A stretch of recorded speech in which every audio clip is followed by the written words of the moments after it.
Good afternoon. I've been reflecting of late regarding the state of the world today and in particular the dangers that threaten stability of society throughout. However, since charity begins at home, I'd like to pose a question and offer some thoughts about our country in particular. The question is, Britannia, dead or dying? Let's have a look at this in some detail. And first of all, I want to offer the following on disillusioned voters. Politics is not just about seeking public office. It should be about ideas, public service, and altruistic motives for doing good for others. What has gone wrong?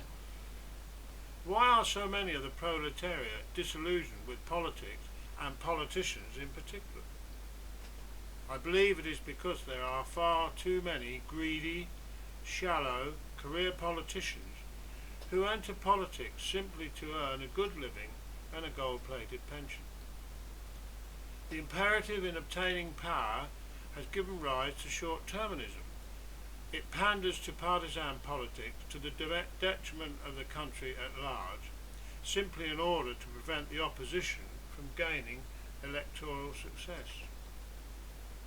This outdated obsession with adversarial party politics has resulted in sowing confusion in the mind of the people and has allowed a huge gulf to emerge between rhetoric and reality. Governments of any colour appear to be incapable of developing sensible policy that will provide a stable plan lasting for 10, 15 or even 20 years or more, thus rising above party politics and adding value to our society.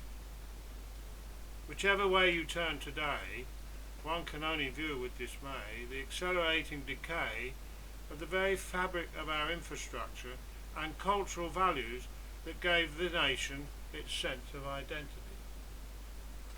Consider the following. Let's talk about immigration. When World War II began in 1939, we as a nation were a relatively homogeneous society, in that people, by joining together in a common purpose, would help each other out because they shared the same values and the same sense of identity. In today's highly diverse society, as advocated by our so-called leaders, this sense of community has been undermined and derogated to the extent that Englishness is virtually non-existent. There is therefore a contradiction between progressive support, driven in the main by the chattering classes and the Westminster bubble population, for both diversity and community. Politicians, particularly of the Labour and Liberal parties for the last quarter of a century, claim that Britain is a mongrel nation that has always been open to outside arrivals. Such a premise is almost certainly untrue. From 1066 to 1950, immigration was almost non-existent, except for some 50,000 Huguenots in the 16th and 17th century, and about 150,000 Jews in two waves. In addition, over the last 200 years, 1 million Irish made an internal migration within the state. The evidence that immigration by definition is good for the economy is mixed. Apart from a few Asian millionaires and Russian oligarchs, immigration has not made the country richer or more content.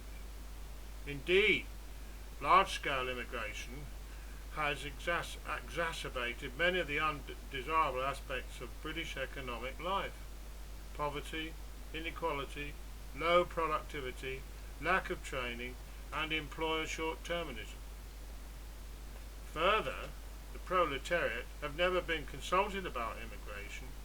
Even worse, they've been frequently misled or lied to by the authorities on a subject that has completely transformed the nature of our communities. In part, this helps to explain why so many people regard political parties as useless. Demographic transformation of Britain achieved by Tony Blair and New Labour after 1997 is enormous. The total of non-European immigrants during the 50 years 1945 to 1995 was in the order of 2 million. From 1997 to 2012, immigration has a magnitude of 4 million plus. To put it another way, twice the number of immigrants have come to Britain in the last 18 years since 1997 than in the previous 50 years.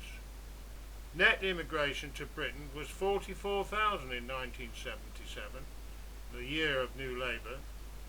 It rose to 148,000 in 1998 and has continued to advance even more sharply thereafter. This flood of humanity was no accident. It was deliberate government policy. The primary purpose rule introduced by Margaret Thatcher to slow down immigration in the 80s was abolished in a payback to Labour's South Asian voters. Most important of all was the decision to open the labour market to Eastern European and Baltic states 7 years before we were legally required to. Labour ministers made a profoundly misleading statement about this decision, saying that no more than 13,000 new workers would arrive. The true figure was 1.5 million. In a cruel paradox, the losers from this policy were the indigenous Labour voters, who suddenly found themselves out of jobs and confronted with competition for public housing and key services such as education and health. As with many of my ilk, I am happy living in a multiracial society. But the uncontrolled immigration since the 1960s, accelerated by New Labour, we, as a nation, have been subjected to too much too quickly. The significant percentage of immigration has not produced self-evident economic benefit. There are places in Britain where immigration has been far from successful, especially up here in the northern mill towns.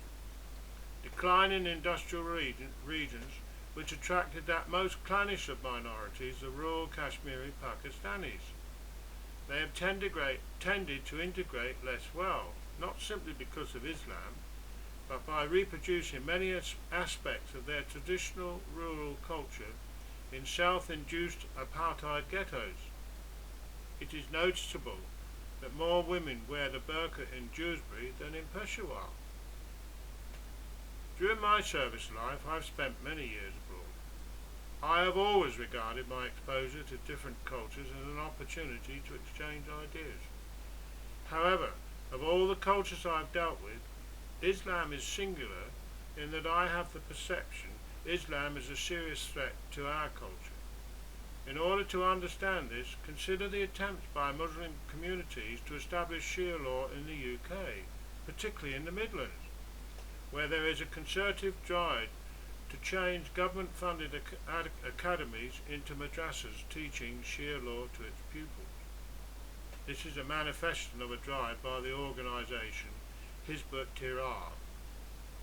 There is no political agenda in their philosophy, simply an imperative to establish a worldwide caliphate, with a given aim to destroy Western culture. The organisation was formed in the Middle East in 1953 and is funded by Saudi Arabia to the tune of 40 billion so far, and has been active, particularly in Western Europe, ever since. The problem with the current crop of politicians is that whenever this matter is raised in public, one is immediately accused of being racist, rather than it being a matter of serious concern to many of us in the UK.